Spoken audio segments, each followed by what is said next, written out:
Hi there. Hmm. How are you?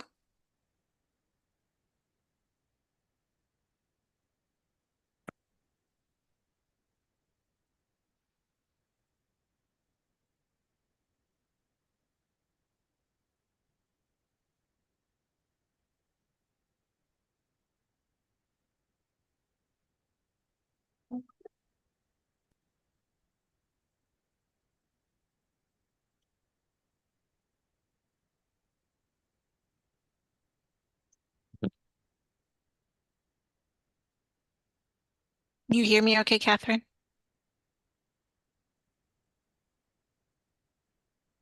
Oh my God, what is going on here? I don't know what happened.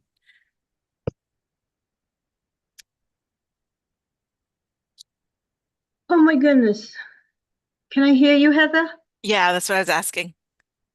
No. No? No sound is coming through?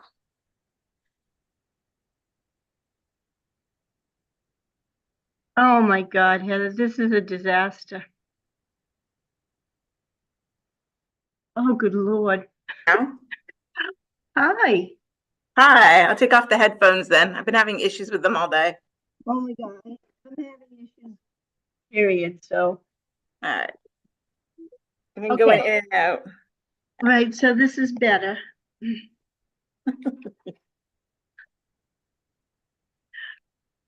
I'm a disaster, Heather. You are? What's happening? Everything okay over there? This is my second day without somebody underfoot. I'm having my upstairs bathroom renovated, and they come at 7 and 8 o'clock in the morning, and it's been for 2 weeks, and I'm exhausted. But they're not here today, and it's so super quiet. And Bob retired completely on Thursday or Friday of last week, and he's off helping a friend build a house. Oh, So nice. not really. Not, not really, It's nice for the friend. I have to say, it is so expensive getting anything done right now. I'm just trying to get a deck rebuilt, and they're pricing me at 25 to 30,000. And I'm like, oh my God, seriously? Well, what? Well, my deck is like 8 feet high. Oh And dear. it's like it's really right. I think it's like right now my deck it's almost 30 by 12.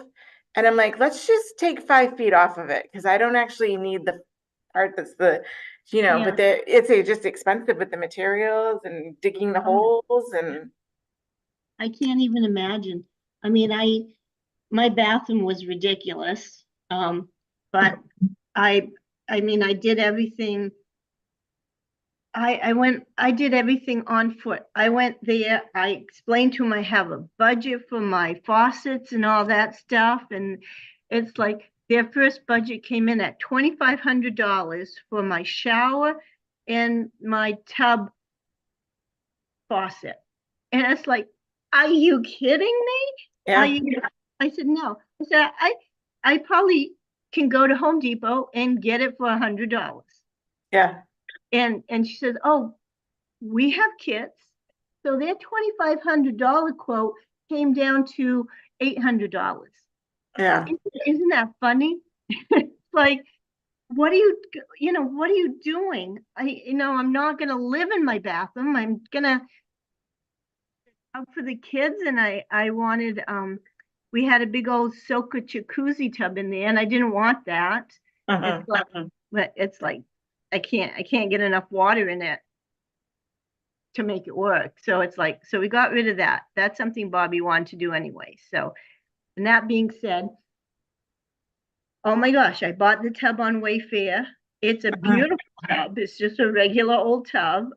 The guy who tiled, he was amazing, just amazing. But I went down to Portland and picked out the tile and Uh-huh. the grout and the caulking, and I picked up all that. I picked up all that stuff ahead of time. All they had to do is come here and do it. They said this was the easiest job they they've done in a long time. They didn't have to do extra trips to go do this or that or anything. And it's like, I personally am exhausted. I know my husband is. And yeah, they're like, this was the easiest job. And it's like, no, it wasn't. But probably for them it was. Yeah. I don't know. And I can't, my printer's offline. Oh my, it just like paused. So I can't, it's not much of an agenda anyways. No, I left it simple because I wasn't sure what everybody wanted to discuss, and it's the first meeting. So I was like, I'm gonna leave it as general as possible, and then, I figure you guys are probably gonna discuss what's needed, Yeah, to go forward. So I suppose. I don't know. We'll see. I mean, the last meeting was they were so disappointed. Some of the people were so disappointed about what we didn't get done. uh-huh, And I don't know if they expected a lot to get done. uh-huh. Do they not know the way it works down there? I don't know. I think it was more, and I can't answer for everybody. I think it was more, I think they were taken aback by the committee. One, I don't think read everything because they seemed like they didn't read our report thoroughly. No, No. And so they got, I think, confused a lot on stuff. And there were some things where a couple of the people were like, well, maybe we should just disband the commission because you're not working together. Like you guys are infighting with each other. And that was what was heard. And so I think that wasn't good. And then I think Jim testified after all of that and kind of brought it back. And there was some talk about how nobody knows about what our meetings are and they can't see what's going on at the meetings. And I was there. And I only said to them, I said, I am the clerk. I said, we are on YouTube. I'm like, we live stream. I said, we have a web page. I'm like, I can send you all of the links so that you guys can see everything. And they're like, oh, we didn't know that. I said, I even have a listserv. I send out notices to everybody.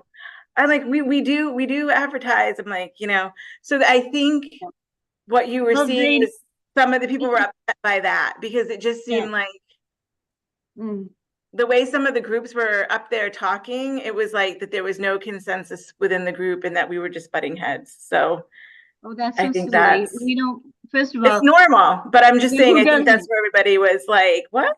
So I think everybody was kind of surprised. I think that's so disappointing because they don't know, they didn't read the report. It's Yeah. what happens down there. You have to walk them through everything. And I should have, I didn't, I guess. I can believe that they didn't understand and I can believe they didn't read it. I can guarantee if you don't take the time to read it, you're not going to understand it.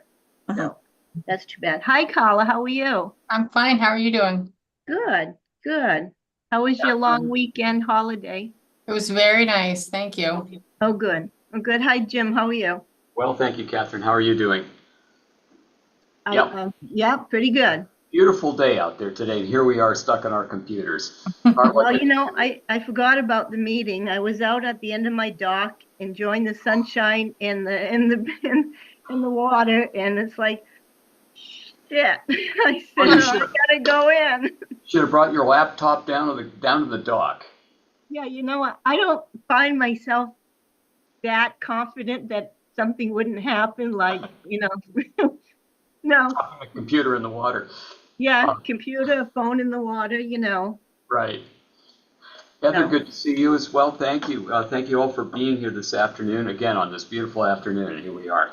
So this is group one, and what we're supposed to be looking at, or what we said we'd look at, would be some of the issues, particularly with regard to terms from the last go-around. Cleaning up private way, public ways, all of those items that we started but weren't able to finish the last time. And good afternoon, Roberta. Hello. Glad you could join us. Good to see you. Yeah, I'm glad I could too. I had to deliver a load of hay out to Bridgeton this morning unexpectedly. Oh boy. thought we could do it tomorrow, but now they've changed the forecast and there may be showers tomorrow, so we had to scramble and get it done today. So if I look a little frazzled, that's why. That's okay. It's sort of the old phrase of making hay while the sun shines. Exactly. Delivering it in this case. Good. Well, okay, so we have a task, and or a set of tasks, and that's with regard to terms under the various road laws of the state, seeing if we can bring some sense to it. That's what we started on last year.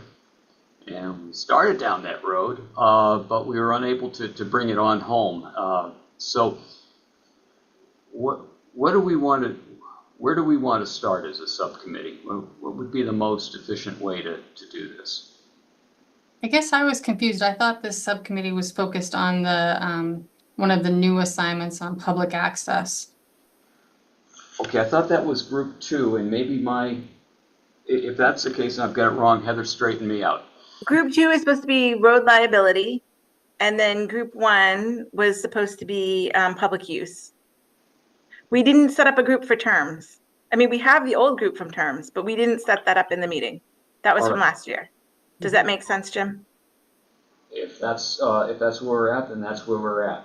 I thought we were beyond more than public use, but that's okay. We're good. And so that would have to do with access, as you're talking about, Carla. Yeah. Okay, so let's start off with that.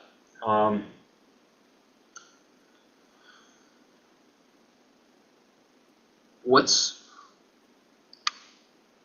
the objective? What are we trying to get to through this? What do we want to recommend to the overall commission?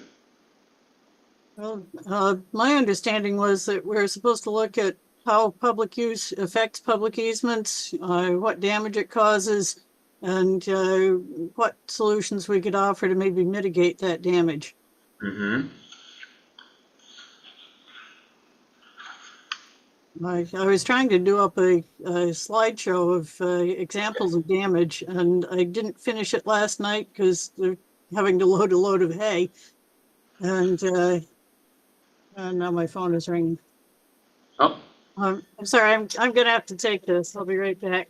all right. It may be affecting that hay delivery. Okay.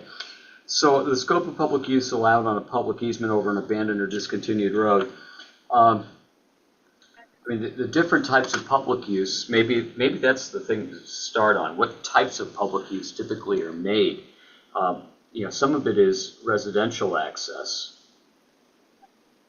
Folks who have a home or a vacation home.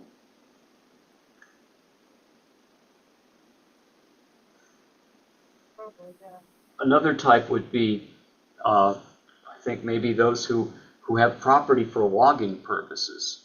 Might have a wood lot. So a wood lot access for maintenance, for cutting and just maintaining the forest.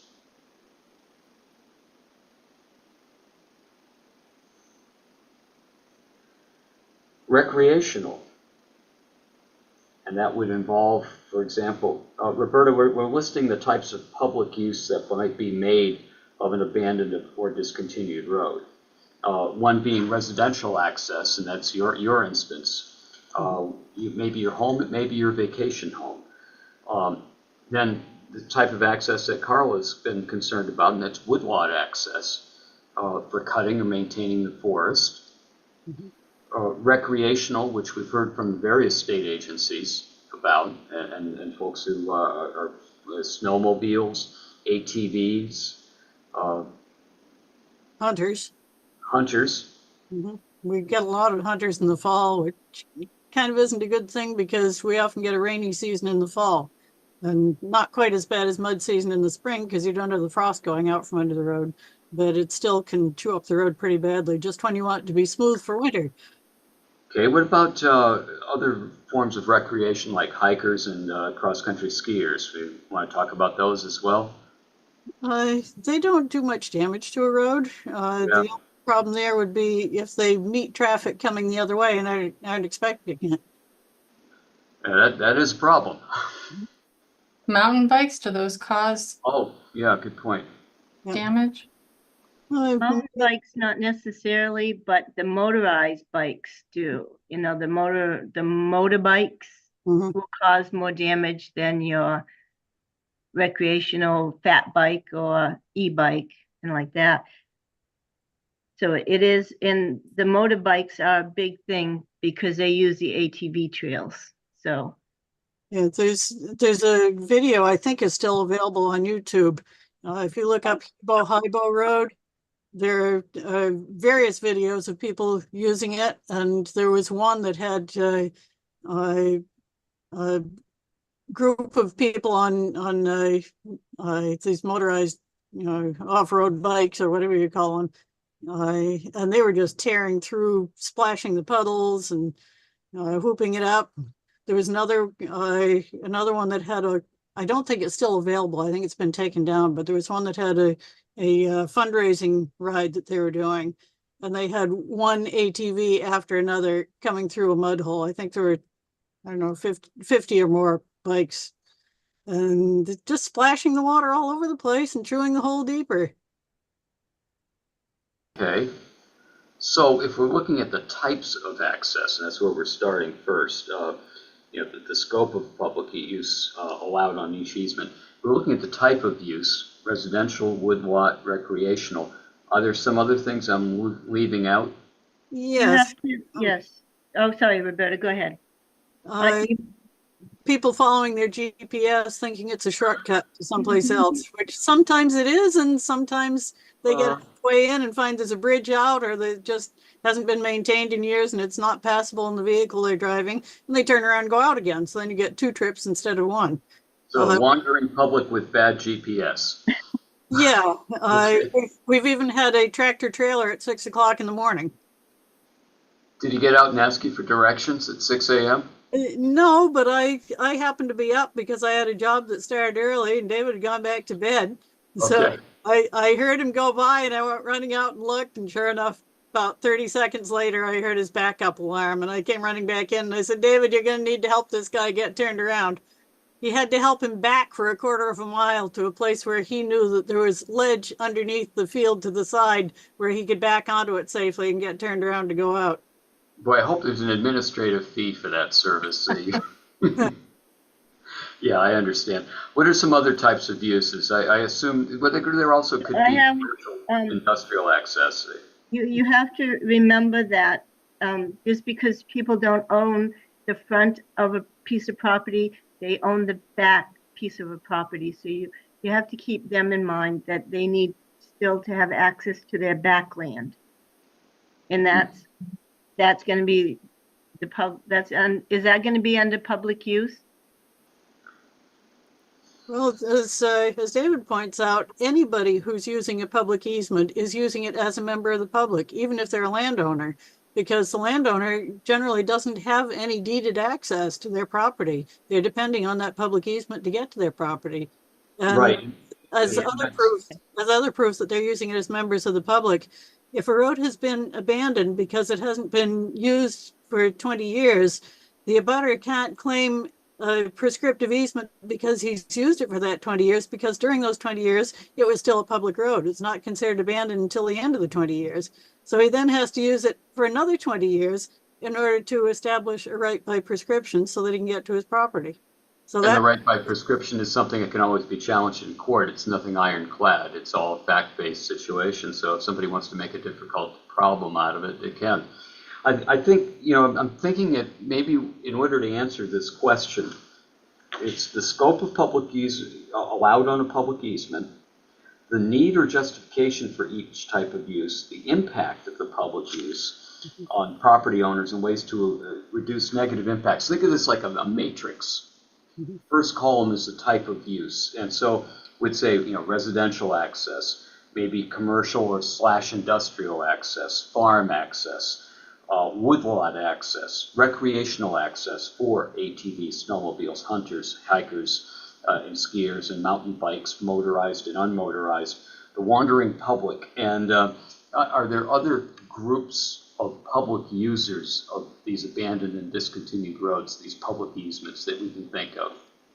Two others come to mind. One, I'm glad you mentioned industrial use, because I do know of at least one situation where there's a quarry and a lumber mill that are both located on a discontinued road.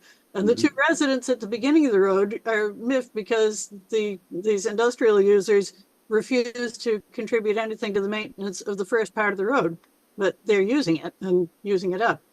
The other one that comes to mind is people who are up to no good, whether they're looking to do a drug deal in some quiet place, or they're looking to dump their trash that the landfill would charge them for. Things like old appliances, bed springs, tires, car parts, and people who are looking for a way to sneak home without being caught by the police because they're drunk. We've seen that, and I know of at least 2 different roads that have had a problem with that. And people who are just out boonie cruising looking for a place to test out their 4-wheel drive during mud season. Okay, so drug deals, parties, criminal activity, and illegal dumping as a category of use. And they're members of the public. They're there for no good, but they're there.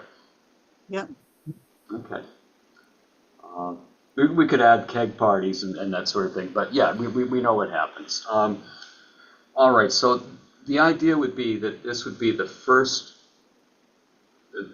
part of a table, a matrix. This would be the type of use. So now when we're talking about the type of use, what's the need or justification for this use? I think what the committee was probably thinking about is, well, why are we reserving a public easement that the public can have access over this abandoned or discontinued road? The public doesn't need to maintain the road. Why do we need to have public rights of access over it?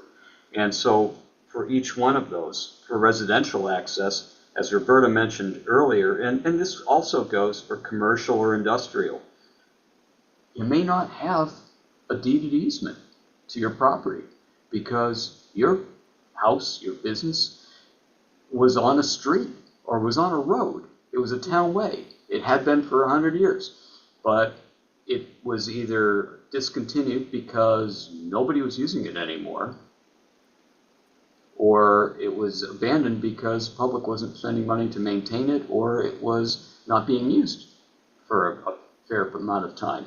So in either event, you won't have a deeded easement. There's nothing in your deed that would give you a private easement over that road. You rely on that public easement, that access, in order to get to and from your property. So I can think of just one instance where someone does have deeded access over the discontinued road, but it doesn't happen often, though. It's problematic because the person who granted the easement owned the property on one side of the road, but not on the other side of the road and not on the other end of the road. And so what he did was he granted an easement over his half of the road from one end, but he had no right to grant an easement in from the other end because he didn't own that property. It was like selling you the Brooklyn Bridge. Exactly. And that's the only one that I can think of where somebody actually has a deeded access over a discontinued road. There may be others, but that's the only one I can think of off the top of my head. Okay. Another thing that reminds me of is something that I've been questioning for some time. There's, is it Brown versus Warchalowski, I believe it was, that said that it's unconstitutional to lay out a public easement, or at the time they were calling it a private way, unless there's a public exigency for it, a public need for it. Right. And so when you have an abandoned road, in order to prove that it's abandoned, you have to first prove that the public hasn't needed it for the last 30 years enough to bother with maintaining it. And because of that, they now have a public easement. How does that work? You have to prove that the public hasn't spent money maintaining it, but that doesn't mean that there isn't a need to use it. I get you. I understand what you're saying. It's a little backwards. If they need it, shouldn't they be maintaining it?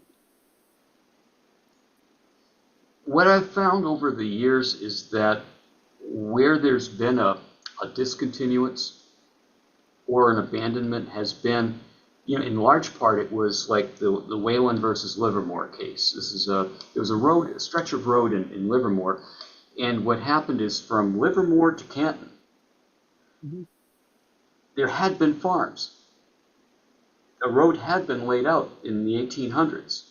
It was a town way, but the people who lived there and had farms left their farms during the Depression. I mean, for a long time, agriculture was a dwindling industry in Maine. We've seen a resurgence in small farm to table, all of that in recent years. But for a long time, people were leaving the farms and going to the cities to work in the mills or get jobs elsewhere. They were just leaving their homesteads behind. And so in that instance, the town stopped spending money maintaining that road. But at the same time, because it wasn't a town way maintained by the town anymore, because it was both discontinued by vote of the town and abandoned because the town wasn't spending money on it anymore, the land was dirt cheap. You could go buy an old farmhouse, and if you were willing to put in the sweat equity to restore it, you had yourself a home for a really low entry fee. It already had been built. Nobody had to get a building permit. The only building permit was in renovating something that was already there. So these folks built on a stretch of road that was heinous, and then said to the town, now you have to fix it up to get to our house. Well, it would have cost an enormous amount of money for that quarter mile that had to be rebuilt. And so that's why the town objected. So there was a reason why it was abandoned. There was a reason why it was discontinued. People weren't living there anymore. There was no need for that public use. But because there's nothing prohibiting people from going out there and buying old farmhouses and restoring them, you could have people living on these abandoned and discontinued roads. Yeah, I'm familiar with that case. I'm sure you are. Yeah, Desperate Deb, we called her. The thing that puzzled me about that case was that the road had been discontinued twice and then subsequently was abandoned. And the discontinuances, I believe, were early enough that they would not have retained a public easement. So how could they get away with renewing a public easement by calling it abandoned after it was already discontinued? Well, it was the plaintiffs were very interesting in that case. One of the parties to that, one of the Whalens was a paralegal from Massachusetts, and she and her family moved up, and that case actually went all the way to U.S. Supreme Court on a petition for writ of certiorari, which was, I think, properly denied by the U.S. Supreme Court. And it's the reason why I had to get admitted to the U.S. Supreme Court bar. But at any rate, I think the point is that generally roads where people lived weren't being discontinued while people were living on them. They were being discontinued because they really weren't being used anymore. Even if there were houses on them, they were abandoned houses. And so people came to the discontinued road, and then you had the problems of, well, who's going to take care of my road? Yeah, that's another thing that enters into that is that, as you said, a lot of roads were discontinued around the time of the Depression. Men went off to war and didn't come back, and their wives couldn't keep the farms going, so they moved to the city or moved in with relatives someplace. Right. But the reason, at least under my understanding, the reason for changing the discontinuance law to say that when a road is discontinued, it automatically retains a public easement. Originally, it said a private way, and that was changed to public easement in 1976. But in 1965, they said they would retain a private way. And I believe the reason for doing that was to provide access for the abutters. It wasn't to provide public recreational easement or access to public lands or any of those things. In fact, one of the things that I sort of have a beef about with Rebecca is that she insisted that most of these roads were kept as public easements in order to have access to public land. And I said, no, that's not true, because it was automatic. All of them, whether there was any public land or not, unless they specifically voted not to keep a public easement, after 1965, a public easement was retained. Well, And an interesting bit on that recreational bit. The idea of the recreational use access for public easements. I asked Ron Colby, who was an attorney and was a legislative representative of the Maine Municipal Association back in the day, where that came from. And Ron told me that there was a certain intern with Maine Audubon who asked for that language to be added. And you're talking about the abandonment statute? yeah, with regard to the public easement for access to public recreational facilities or lands. And it was a guy by the name of Angus King who asked for that when he was a student intern with Maine Audubon. That's what I heard from Ron Colby anyway, because I was curious where that came from and what it was meant to do. And I'm not sure that even he knew what it was intended to do at that time. But it was just, let's get that in there while they're talking about this back in 1976. So, Yeah, that kind of confirms something that I've said, which is that I don't think the legislature realized what they were doing in 1976. Because if you read the legislative discourse, there was a whole long discussion about if we don't put this language in here, allowing them to keep a recreational easement, what about all these people that have used these roads for years for hiking or hunting or whatever?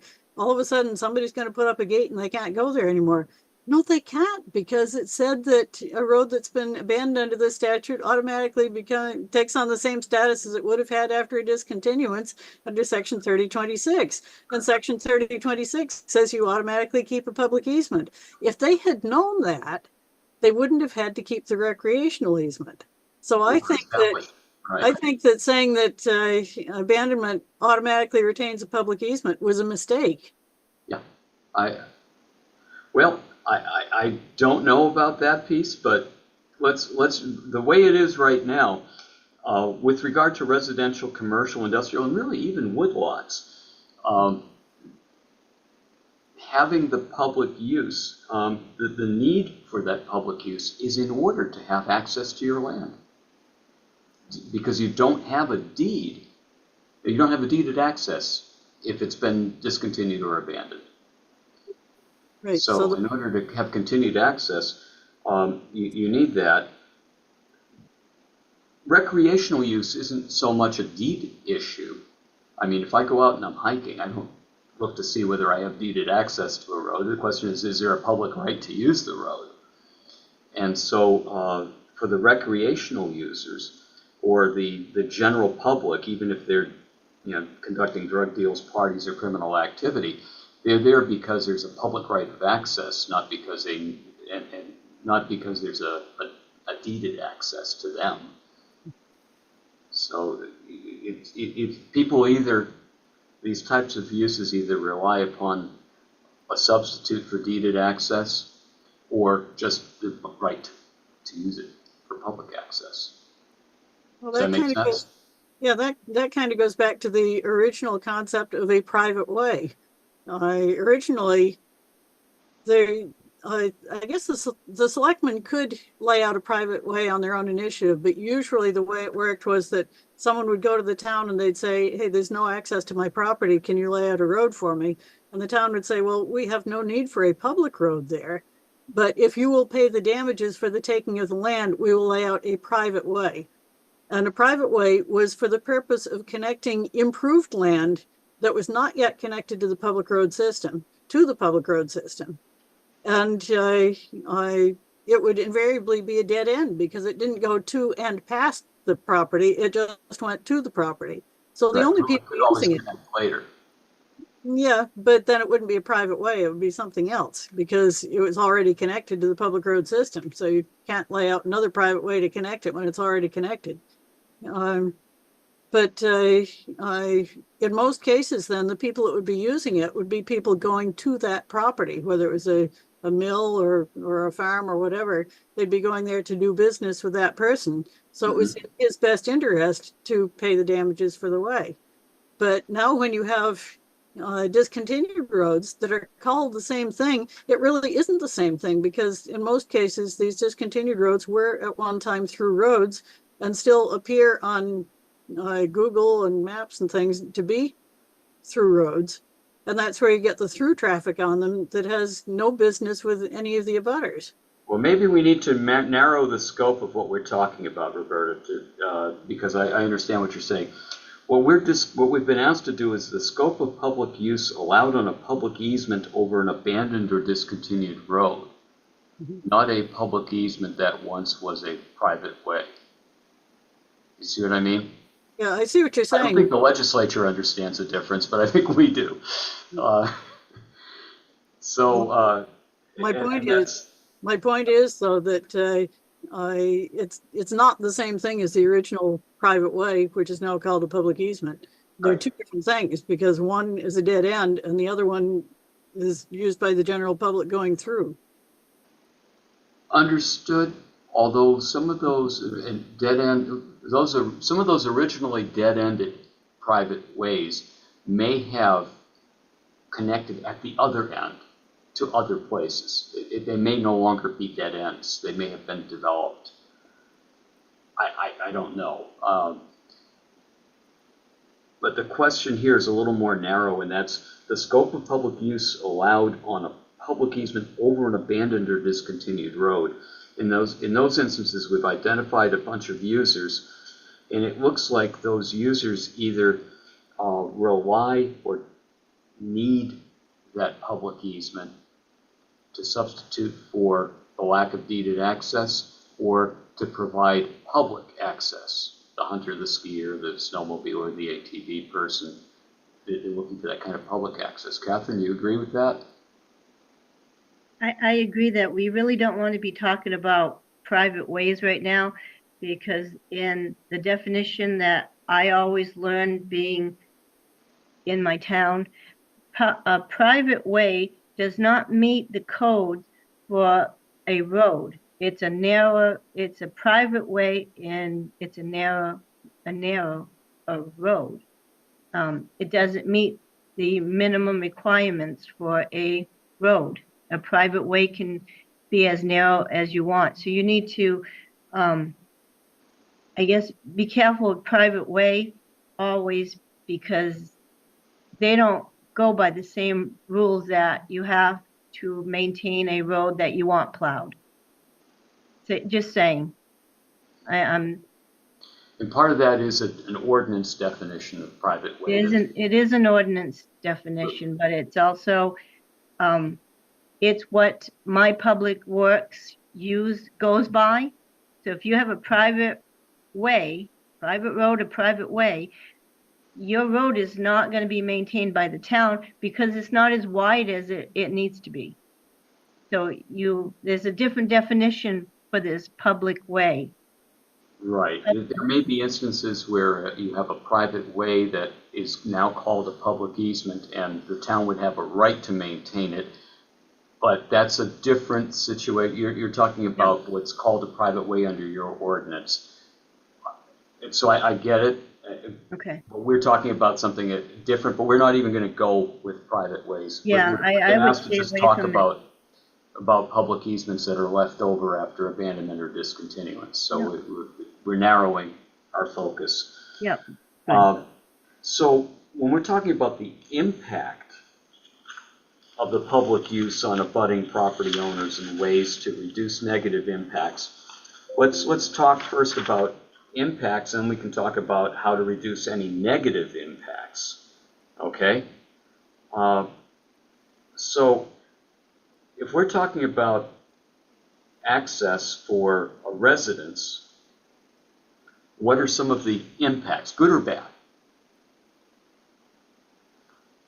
Well, there's, if you look at a lot of these discontinued roads, the last time they were maintained, we didn't have the big heavy vehicles that we have now, and they were never built to withstand the types of vehicles we have now. So when you get a resident using the road daily, maybe with a big four-wheel drive truck, that can tear up a road pretty badly in mud season.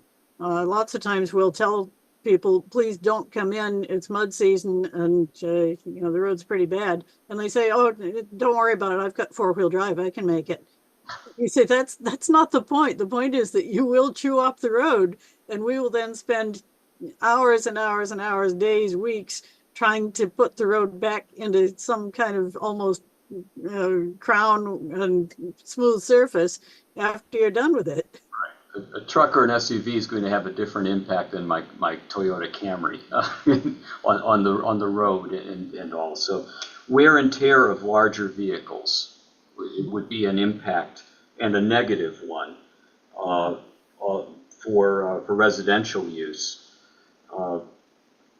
And actually that would also be commercial and industrial and farm. We're also talking about vehicular wear and tear in any of those instances on the public easement. Okay. What are some other impacts of residential access? If you have residential access and recreational access, sometimes there's a conflict between the two. For example, a snowmobile club isn't going to want the road to be plowed in the winter. And if the road is plowed in the winter, you can have somebody coming out in one direction with a plow and somebody coming in the other direction with a snowmobile, and the snow is billowing around and they don't see each other until it's too late. That has happened. Okay. And when we're talking, okay, okay.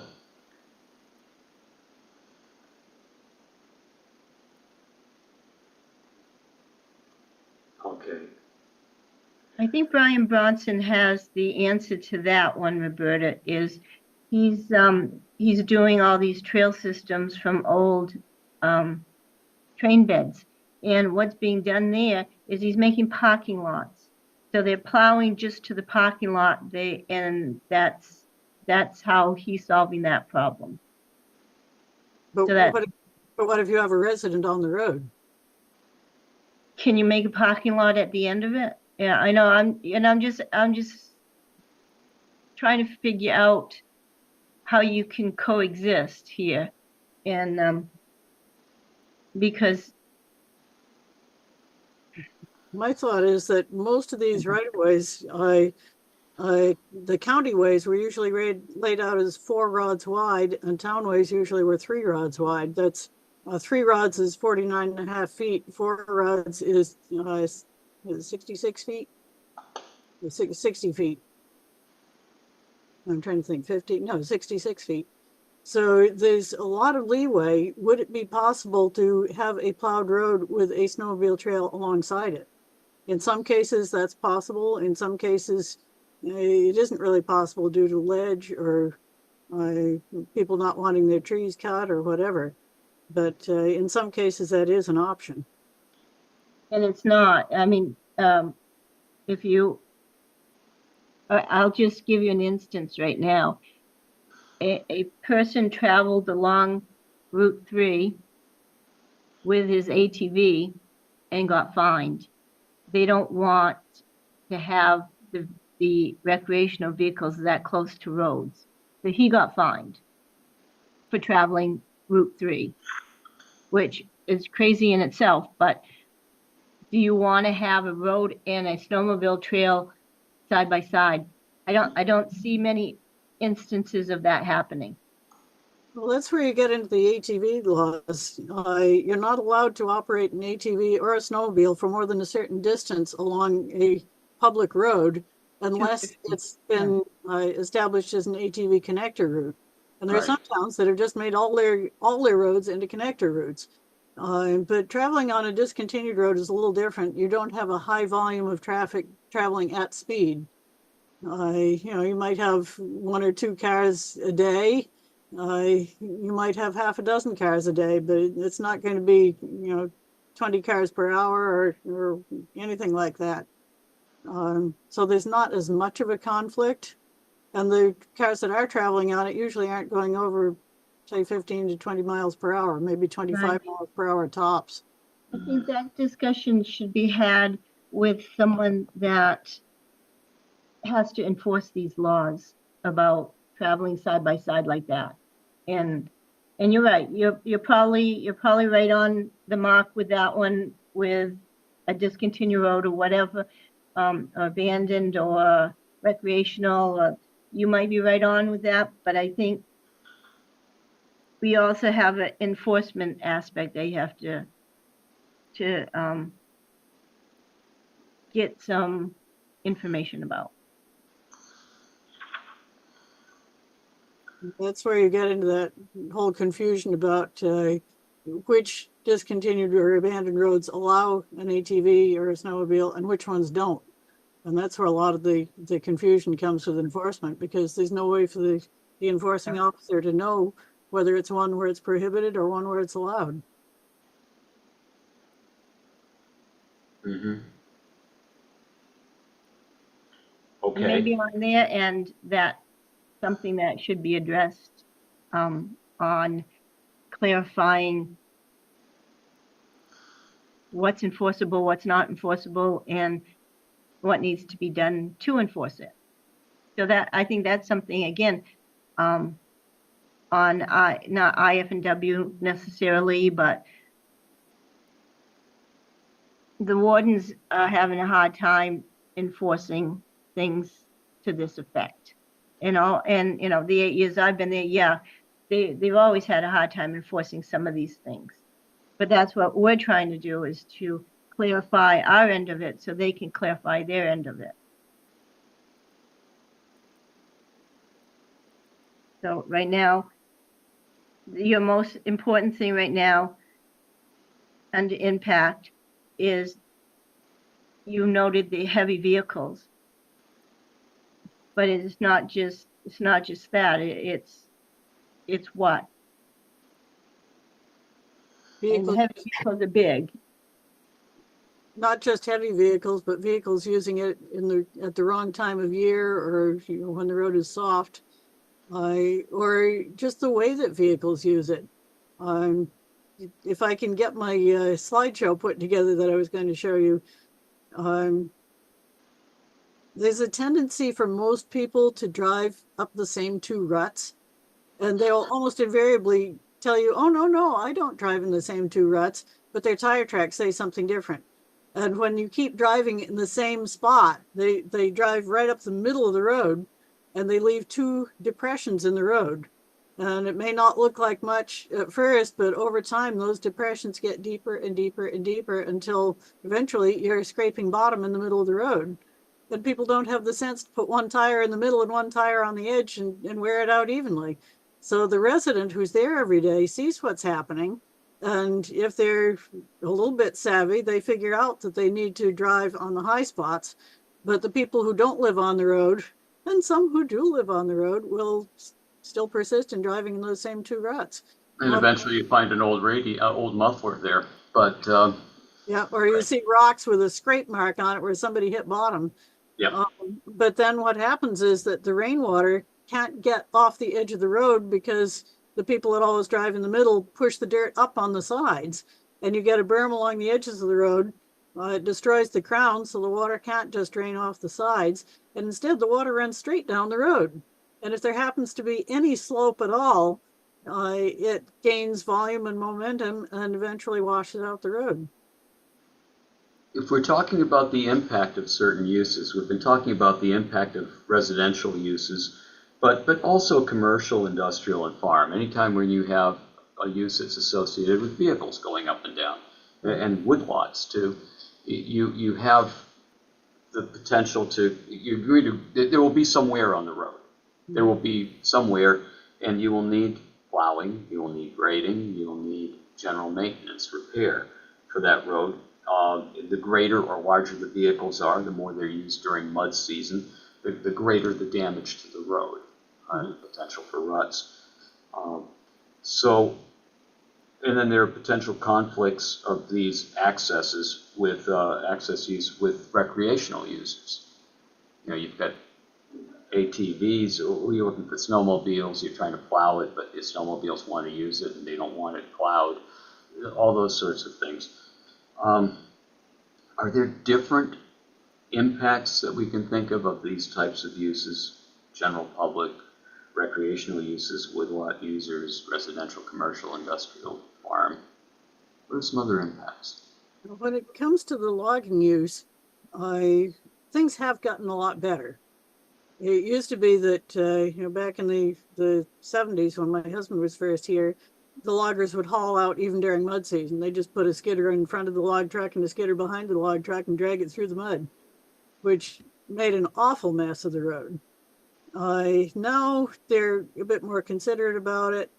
We've been told that, oh, well, why don't you just have the town posted heavy loads limited? Well, there are two problems with that. One is that they usually take down the posting when the paved roads are ready to withstand the weight. And often the dirt roads are not anywhere near ready. They're shaded, they keep the moisture longer, the frost goes into them deeper.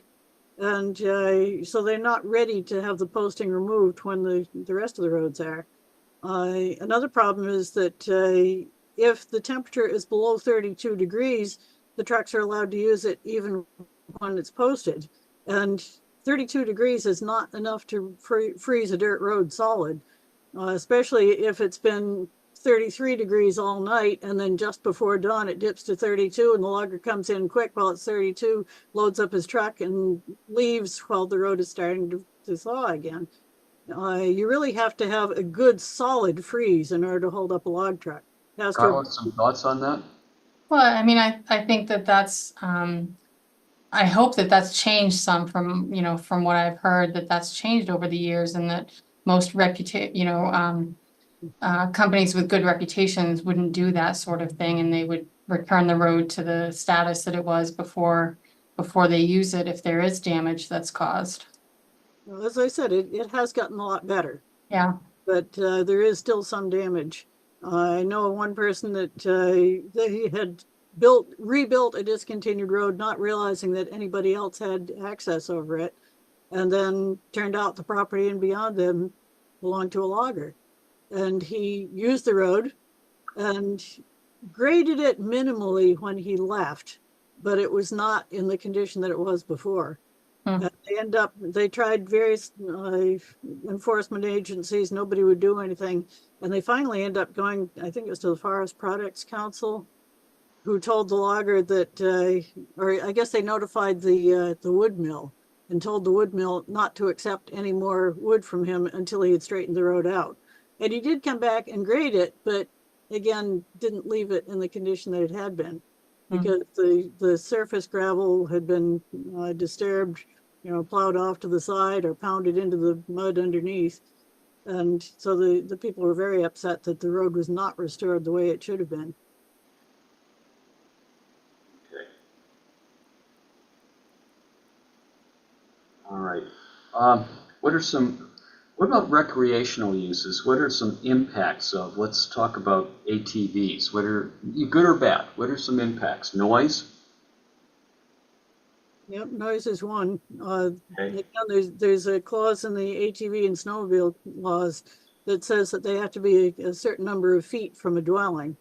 And often where there's an ATV trail laid out on a discontinued road, that they don't pay attention to that, because I guess there's an exception for an ATV connector route or something of the sort. I can't remember right off the top of my head. Okay. And then with ATVs, there also are ruts. Mm-hmm. So wear and tear and ruts. What about snowmobiles? There's noise. Yeah, again, with the ATVs, similar to with the loggers, there are ATV clubs that are very responsible. They do a good job of maintaining their trails, but it's the one rogue that goes out there and uses it while it's still closed during mud season, or who goes out and does donuts in somebody's field adjacent to the road. Sort of like the kids who go out partying on the public easement, and it's hard to deal with the rogue elements, right? Mm-hmm. With snowmobiles, it's noise, as well as what are some other issues that we deal with on public easements? The conflict with regular passage. Snowmobiles generally don't do any real damage as long as they stay on the trail. We have had instances where somebody comes to a field alongside the trail and goes booming off over the field. And it's a good thing they didn't get in trouble, because there was a lot of logging slash on that field, and they could very easily have snagged something and had it come right up through their windshield. You know, on another note, I've been traveling with my bike on a lot of back roads, ATV trails and so on, snowmobile trails, and a lot of people have posted their land, put barriers up, so people are not getting off the trail. As far as I'm seeing, as for the ruts, being on a bike, they're not making a lot of ruts, but what they're doing is they're stiffening up the ground where I have to go, and it's working out wonderfully for me staying on my bike. The ATV club is posting a lot.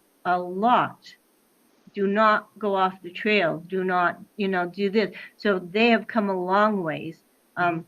Like you say, snowmobiles, they make noise. They're gonna make noise, but they're not, they don't damage. Unless, like you say, unless they go off the road. These people are putting up those cement barriers so people do not go on their land. They are closing the roads, their access roads to the trails. So people are not, I mean, if you're going to use a snowmobile and bump into one of those concrete barriers, that's your bad and you're not responsible. But I'm finding the roads that I'm traveling, and I'm talking, these are abandoned roads. Well, for me, they're not in the greatest shape, but that's because they're using these rocks that are so big, it's hard on my tires. As for how it's working wonderful. Brian and I talked about this. ATV does minimal damage to a road as long as you, and I attended all those task force with the ATV on the limit, the size limit, the weight limit, and like that. So I'm not seeing a lot of damage on the trails that I've been on from the ATVs. It's like you say, you always get the I don't know what you want to call them, yo-hos that want to be funny, that want to do something. They're there, they're everywhere, but I'm finding a lot of respect on the trails these days. And I'm out every week on them. So, Okay. it's, I think they're finding out that if they don't use the trails with respect, then they lose the access. they'll close those trails down in a heartbeat. If you do not go by the rules, homeowners, landowners will close those down, and for very good reasons. We have neighbors that putt up and down the road past our house, and as my husband says, all they leave is turkey tracks. You can see where the tires have been on the surface, and that's about it. They do tend to scrub on corners because they don't have a differential. So when they go around a corner, one tire spins. But as long as they're going in a straight line, we have no objection to them. And as for the snowmobiles, it's funny. I was thinking one day last winter that I actually find it kind of comforting to hear them going by, because I know that they're keeping the trails packed. So we'll have a place to walk the dog. Yeah. We enjoy that. But what I don't enjoy is when they come putt down the hill and they turn the corner and they go and take off. And that I find a little disruptive. I wish they could keep the noise down when they're close to the house. Well, imagine if they have electric engines, which could very well happen one of these days. They'll be on you and you won't even know it. That'll be scary. Yeah, there was one time when my daughter and I were on horseback taking her to school in the morning because we found that was actually faster than going the other direction and catching the bus. And we were riding up the snowmobile trail. It was well packed. We weren't sinking in at all. And we heard a snowmobile coming the other direction. We didn't worry about it because they were always respectful. They always stopped for us. And this guy didn't stop until he was about 10 feet from us. And when he did, he ground to a halt, shut the engine off, and apologized profusely. And he said, "I'm so sorry. I didn't see you. I would have stopped sooner." And then it occurred to me we were both riding white horses in the snow. Yeah. Yeah, a little camouflage there, Roberta. Yeah. All right. The, the real conflict, though, and it's something that if there are abandoned and discontinued roads that remain public easements, because a public easement was retained automatically or because they voted to retain one way back when, before 1965, and people are using it for an access on a regular basis, it's sort of an inherent conflict between that and leaving it open as a snowmobile trail. I mean, the idea that every public easement ought to be a snowmobile trail because the public has access rights, I don't think so. I mean, you're using it for a purpose that's different than what it had been when it was a road, a public road, and you're not maintaining it, and you're not giving landowners any control over that access. Yeah, I mean, if it's let's take Roberta as the example. I mean, you and David have a house, and your vehicular access to get to and from your house is on that public easement. You need to plow it in the winter to get there, and when you plow it, it no longer has any real ability to serve as a snowmobile trail. So if there's any competition between, say, the snowmobile users and the public on these public easements, there's going to be a way to work it out. Just because it's a public easement doesn't mean it should be open to snowmobile trails automatically. And then there's the question that we bumped into of, well, okay, who do you go to say that this is or is not a snowmobile trail? Do you go to the town? Do you go to the private landowners? I mean, that's even more of a question with ATVs, isn't it? Where ATVs are required to get landowner permission. Right. Whose permission are they getting? Right. And if there's a public easement over it for public access, shouldn't we be going to the town? You should be going to your snowmobile clubs to see what the trail is, how the trail is open, if it's open to snowmobiles, or if it's open just to ATVs. Likewise with ATVs, you should go to, there's a state of Maine ATV place, and you can get your answers there. Some snowmobile trails are not made for ATVs, and vice versa.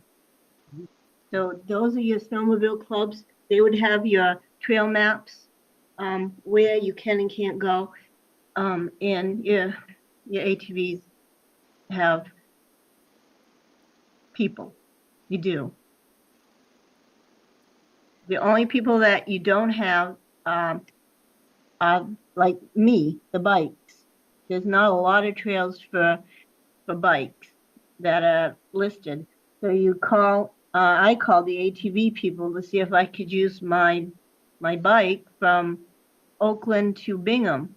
And they said, absolutely. But there's some places like in Carrabassett where my bike is not welcomed. So I have to research, and I have to see what's acceptable and what's not acceptable, even for a bike. So the same thing goes for ATVs and snowmobiles. Have you checked with the Maine Bicycle Coalition? I know it exists. I don't know if they have that kind of information. Mostly what they do is they do street riding. Okay, so it's I'm not comfortable. I am not comfortable street riding. I'd like to stay on trails versus, and I know I have to go on roads sometimes, but I just as soon stay as off them as I can. Okay, because when I go riding, it's on the streets, and I take my life in my hands. Come downtown Portland on a 10-speed sometime. So yeah, so I do the streets around here because I know what time the traffic will be coming through, and likewise. But there are your ATV clubs and your snowmobile clubs are great information on where you can and can't go. Okay. Then the question becomes, where do the clubs go to get their access? But let's leave that aside for now. So We, maybe, we, maybe part of the puzzle here is, maybe we need to do a better job of documenting where the approved trails are, so that law enforcement can go to one resource and say, yes, this is, or no, this isn't a trail. That okay. changes every year. That's the problem. Land closes every year and new land opens. So you can't depend just because you can have this nice trail this year that it's going to be there next year, because it's all up to the landowner. And if he wants to close his land, he closes his land. His right. Well, let's think about this. Again, we're looking at public access on abandoned and discontinued roads. These are public easements, and because they're public easements, the municipality has the right but not the obligation to maintain some or all of it, and to the extent that town meeting from time to time will say. So some of these public easements are maintained by the town, and some of them are maintained by private individuals, the landowners who live along them, or maybe a road association, but by private individuals who do that in one of those two ways. There's general wear and tear for access on these roads, and that's a negative impact. How do we reduce that negative impact? Well, better maintenance of the roads. What do we do when there's excessive wear and tear because of riding, when there's a posted weight limit, in spite of it, taking a heavy vehicle down, going during mud season, just using a big vehicle that really ruts out the road? How do we reduce those negative impacts, no matter who's maintaining it? Well, I've got a few ideas on that. One is, if there's a logging operation or some other heavy use, whether it's a quarry or whatever, what about the possibility of requiring posting a bond, so that if there is any damage, then it's going to get cleaned up? As far as who maintains the trails, I think the ATV club is on the right track, where if a landowner will agree to provide access or to allow access, then there is state funding that can be used for maintaining the trail. And this is something I've said for years. If a town wants to keep a public easement for a specific purpose, what's so wrong with asking them to maintain it for that specific purpose? In most of these cases where somebody has a residence on a road, they wouldn't mind so much maintaining it for themselves if it was just for themselves. It would be like a private road with a private road association. Those who use it maintain it. But what they object to is when they're maintaining it at private expense and the general public gets to use it any way they want and walk away without doing a thing to it. It's kind of like one analogy that I've used for years is, suppose the town came to you and said, we are giving you this car. This car will be for all your transportation purposes. You can use it for going to and from work, to and from school, to and from grocery shopping, whatever you need. This car is for your use. Oh, but by the way, we're keeping a set of keys, and we can also use it anytime we want, only we're not obligated to fill the gas tank or check the oil or check the tire pressure or the transmission fluid or any of that. And if you are injured while using our car, we have protection under the Tort Claims Act. But if we are injured using the car because of your faulty maintenance, we can sue you. That's the way it is with these public easements. The people are told that, yeah, this road is for your access, but then the public can use it and wear it out, and there's not much that the person who needs it can do about it. You can see how this spills over into some other issues pretty readily. Carla, how do you feel about that, the idea of posting a bond for logging operations on a public easement? I don't know. I would need to think about that, I guess. I need to know more about how that would work. Okay. All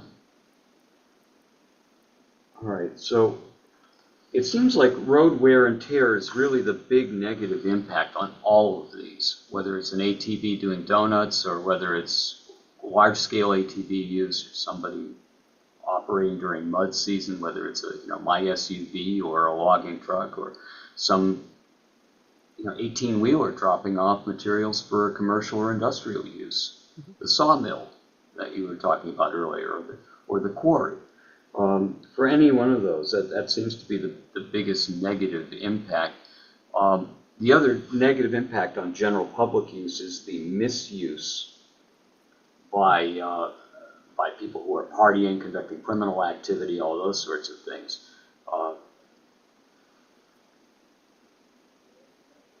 And with that, I don't know how you reduce that. I mean, you're going to have an increased police presence to go on abandoned and discontinued roads, public easements to keep the kids from having the party at midnight or prevent the I don't know.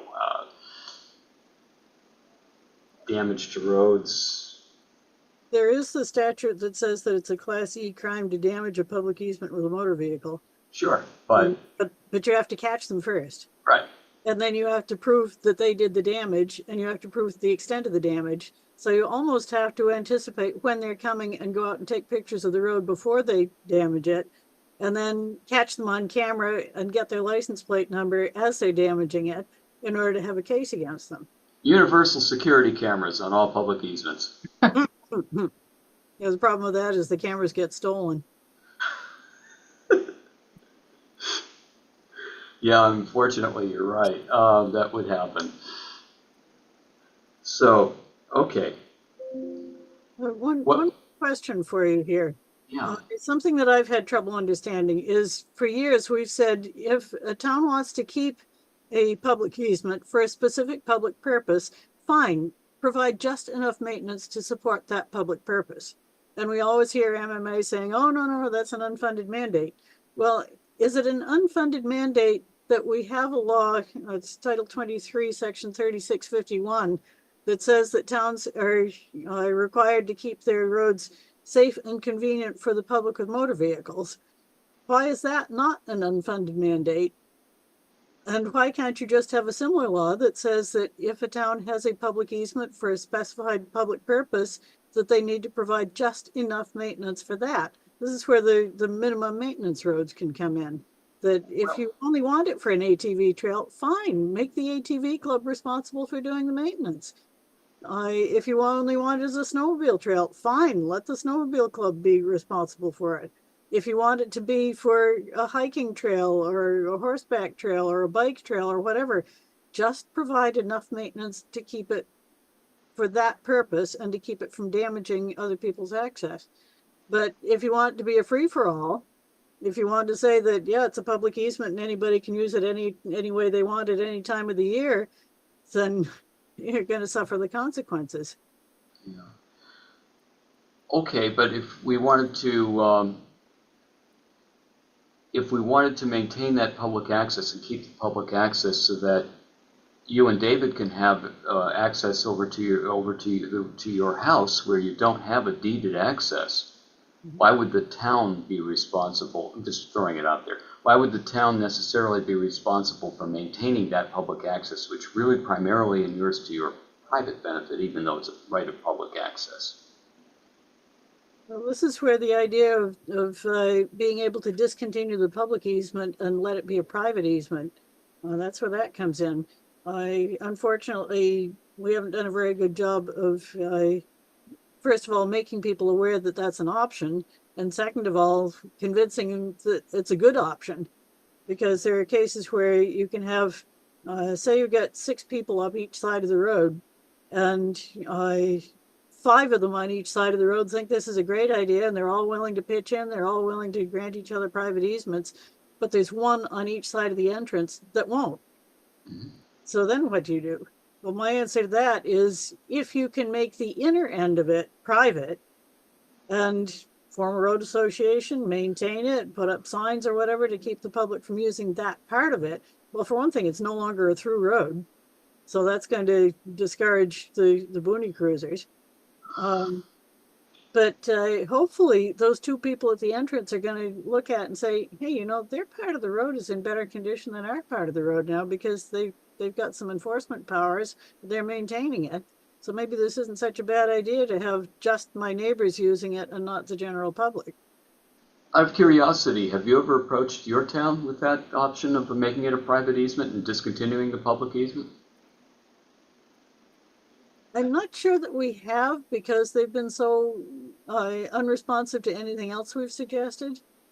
Well, this would take them further out of the picture if it became a private easement.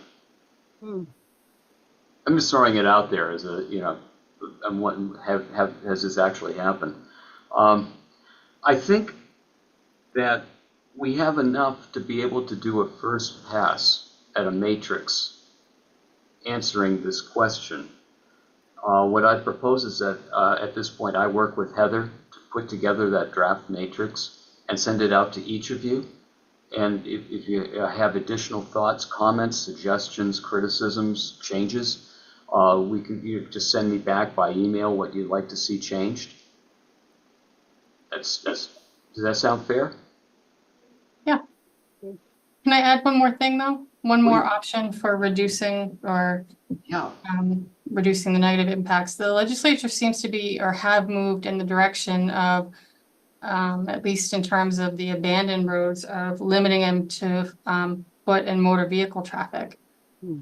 And I think there is an option for including that in, and they did it going forward, but I think there's an option for doing that retroactively so that all public easements are limited to foot or motor vehicle traffic and the other uses would be dictated by landowner permission. I like that idea. Doing that retroactively might pose a problem. Yeah. I'll tell you what. If a road has been discontinued, in order to discontinue a road, a town has to pay damages. And damages are basically on the basis of what we've taken from you.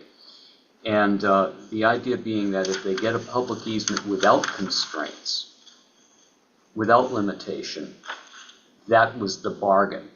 If you go back and change that bargain and say, by the way, that public easement that we gave you, which really didn't have any limitations, we're going to retroactively limit that. And yet the damages we paid didn't reflect that.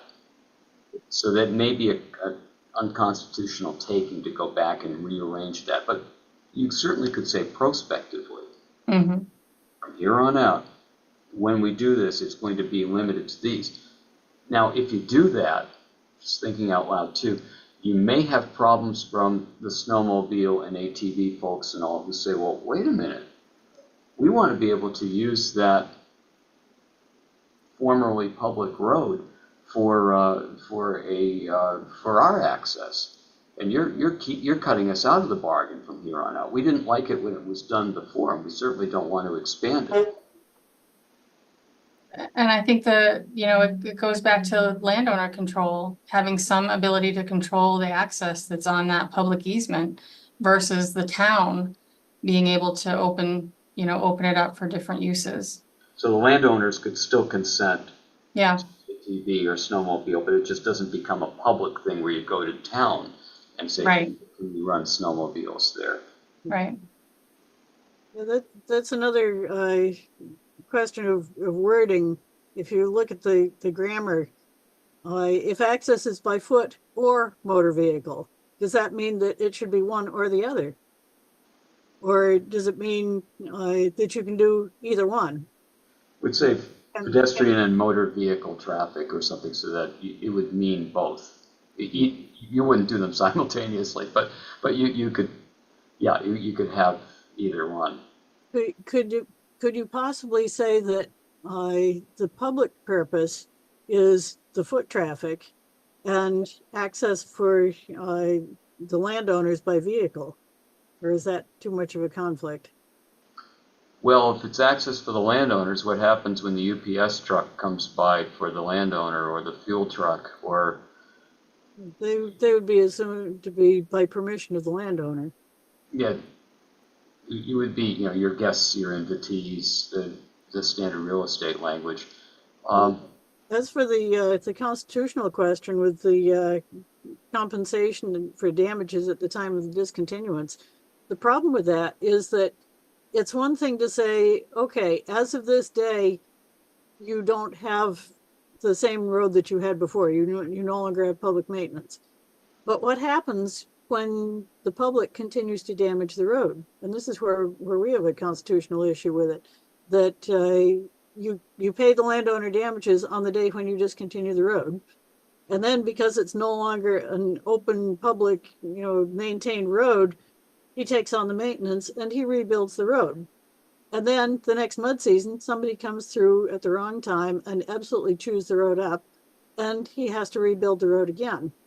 And he rebuilds the road, and the following spring, somebody drives through again and totally destroys the road, and he has to rebuild it again.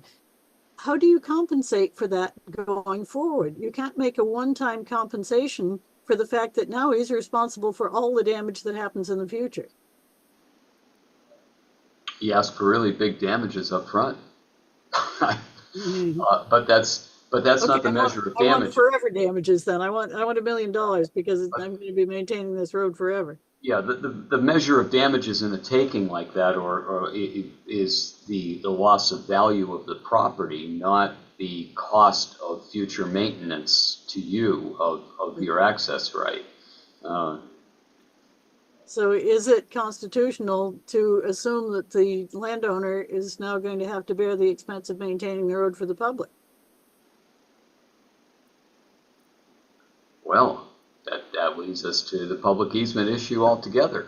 Mm-hmm. So I don't think we're going to answer that one today. Yeah, But that's the one I think needs to go to the court to have them look at it. Well, I understand. For today's purposes, though, I think we have enough to get that draft matrix together. And I'll work with Heather to get that together, and we'll circulate that to everyone so that you all have a chance to, correct errors that I've made. Sure, I'll make them, and to, add what you think is needed to flesh that out. That's something then that we can present to the commission at the next meeting. As we started our homework, and here's our first assignment. Here's where we're starting to answer this question, and then get some feedback from the larger group. Does that make sense? Yeah. Could I also, if I can find a way to put together a slideshow and send it that won't choke my computer going out or yours for it coming in, is that something I could do to show you illustrations of what kinds of things happen, the impact? Because I have a pretty good slideshow, but when I looked at sending it last night, it was 212 megabytes, I think 212,000 megabytes or something like that. You're gonna fry my computer, Roberta. Yeah, but there is a way to set up a Google slideshow, which takes up a whole lot less space. I just have to figure out how to do it. You could do that, or maybe use Dropbox or something where we could you could have more storage capacity that we could all access. I'll leave that to better minds than mine to try to figure out. Heather may have some ideas. I'll throw you under the bus, Heather, but you may have some ideas as to how to make that work. But certainly, I think illustrations of what we're talking about, what particularly the type of road wear, the impacts that we're talking about, the issues that can arise through public use of these public easements. That's helpful for everybody. So good idea, and I ask you to just coordinate with Heather so that this committee and then the larger commission can all have access to that slideshow. That would be helpful. Is that okay for today? Yeah. Get us all moving in a positive direction, and give us all a little nice afternoon to be able to appreciate, or at least look out our window from our office at. That gives me more time to get the hay in. All right. Sounds good. Thank you all, everyone. We'll get started with this. I'll get that. I'll work with Heather